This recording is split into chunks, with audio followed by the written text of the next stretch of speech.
ವಿಜಯನಗರ ಜಿಲ್ಲೆಯ ಹರಪನಹಳ್ಳಿ ತಾಲೂಕು ಅರಸೀಕೆರೆ ಹೋಬಳಿಯ ಕಂಚಿಕೆರೆ ಗ್ರಾಮದಲ್ಲಿ ಶ್ರೀ ವಿನಾಯಕ ಸ್ನೇಹಜೀವಿ ಬಳಗದಿಂದ ಹಿಂದೂ ಮಹಾಗಣಪತಿಯನ್ನು ಮೊದಲನೆಯ ವರ್ಷದಲ್ಲಿ ವಿವಿಧ ಕಲಾ ತಂಡಗಳಾದ ಸಮಳ, ನಂದಿಕೋಲು, ಹಲಗೆ, ಗೊಂಬೆ ಕುಣಿತ, 35ಕ್ಕೂ ಹೆಚ್ಚು ಟ್ರ್ಯಾಕ್ಟರ್ಗಳಲ್ಲಿ ರಾಮಾಯಣ ಮತ್ತು ಮಹಾಭಾರತದಲ್ಲಿ ಬರುವ ಸನ್ನಿವೇಶಧಾರಿಗಳನ್ನು ಕೂರಿಸಿ ಊರಿನ ಪ್ರಮುಖ ಬೀದಿಗಳಲ್ಲಿ ಪಟಾಕಿ ಸಿಡಿಸುತ್ತಾ, ಯುವಕರು ಬಣ್ಣ ಎರಚುತ್ತಾ, ನೃತ್ಯ ಮಾಡುತ್ತಾ ಅದ್ದೂರಿಯಾಗಿ ಮೆರವಣಿಗೆ ಮಾಡಲಾಯಿತು.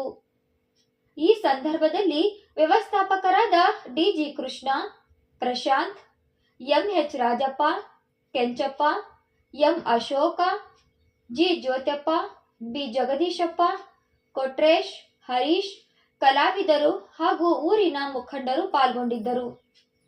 ವರದಿ ಮಹೇಶ್ ಅರಸೀಕೆರೆ, ಕೆಎಸ್ ನ್ಯೂಸ್ 24/7.